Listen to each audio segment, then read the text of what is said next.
بسم اللہ الرحمن الرحیم۔ شروع کرتا ہوں اللہ کے پاک نام سے جو بہت بڑا مہربان نہایت رحم والا ہے۔ دوستو، بہنوں، بھائیوں، بزرگوں، السلام علیکم ورحمۃ اللہ وبرکاتہ۔ ہم آپ کو ہمارے چینل اسلامک ہسٹری میں خوش آمدید کرتے ہیں، جہاں ہم اسلامی تاریخ کے قابل ذکر اور بامعنی واقعات کو تلاش کر کے آپ کے سامنے بیان کرتے ہیں۔ اس خصوصی سیریل میں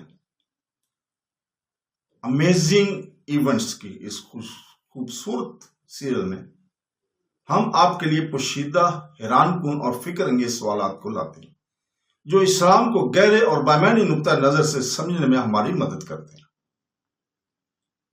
آج کی قسط میں ہم ایک بہت ہی سنجیدہ اور اہم سوال کا جائزہ لیں گے، جس کا عنوان ہے 7 کبیرہ گناہ کیا ہے۔ بہنوں، بھائیوں، بزرگوں، اسلام میں تمام گناہ برابر نہیں ہیں۔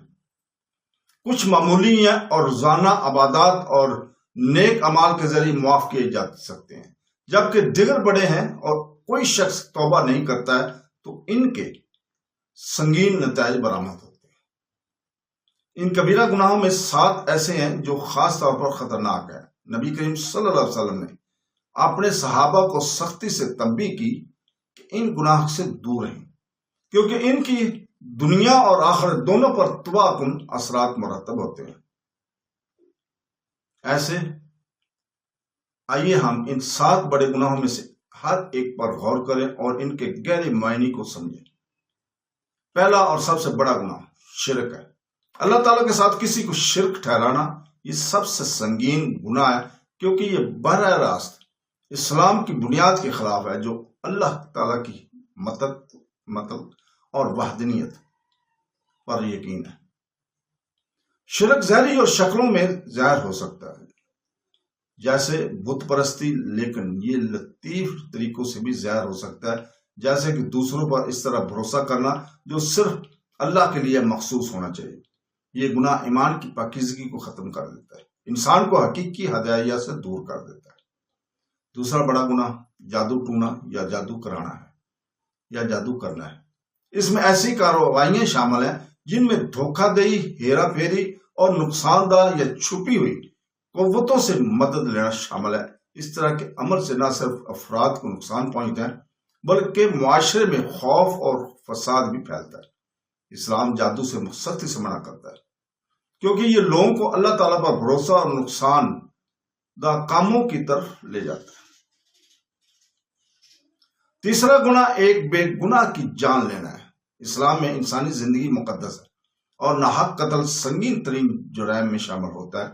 یہ خاندانوں کو تباہ کرتا ہے، ناانصافی پھیلاتا ہے، معاشرے میں خوف پیدا کرتا ہے۔ اسلام سکھاتا ہے کہ ایک جان بچانا پوری انسانیت کو بچانے کے مترادف ہے، جبکہ ناحق جان لینا پوری انسانیت کو نقصان پہنچانے کے مترادف ہے۔ چوتھا سود ہے، جسے ربا کہا جاتا ہے۔ یہ ایک مالی گناہ ہے جو استحصال اور عدم مساوات کو باعث بنتا ہے۔ یہ ربا امیروں کو مزید امیر ہونے دیتا ہے، جبکہ غریبوں پر مزید بوجھ پڑتا ہے۔ اسلام مالی معاملات میں انصاف، دیانت اور توازن کو فروغ دیتا ہے۔ سود ان تمام اصولوں کے خلاف ہے۔ پانچواں گناہ یتیموں کا مال ناحق ہڑپ کرنا ہے۔ یتیم معاشرے کے سب سے کمزور افراد میں سے شامل کیے جاتے ہیں، اور اسلام ان کی حفاظت کو بہت اہمیت دیتا ہے۔ ان کا مال لینا یا ان کے حقوق کا ناجائز استعمال کرنا سنگین ظلم ہے۔ یہ ہمدردی اور ذمہ داری کی کمی کو ظاہر کرتا ہے۔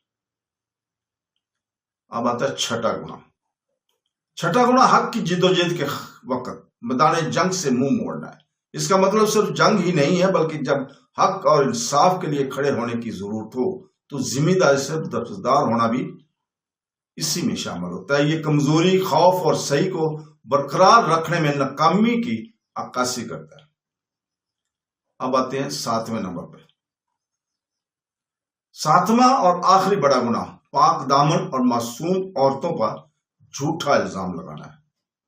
یہ بہت سنگین معاملہ ہے، کیونکہ اس سے عزت کو نقصان پہنچتا ہے، جھوٹ پھیلانا ہے اور سماجی بدعنوانی پیدا ہوتی ہے۔ اسلام افراد کی عزت اور آبرو کی تحفظ کرتا ہے اور جھوٹے الزامات کی سخت مذمت کرتا ہے۔